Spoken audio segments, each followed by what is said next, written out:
ਨਾਲ ही है वो क्या दौड़ में कोई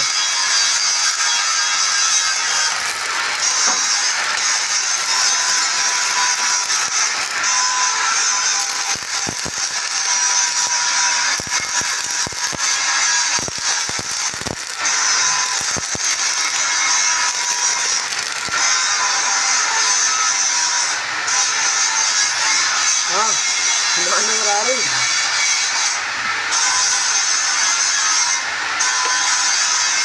वो नहीं मुँह बाहर कड़े उन्होंने वो हारी जाए खराब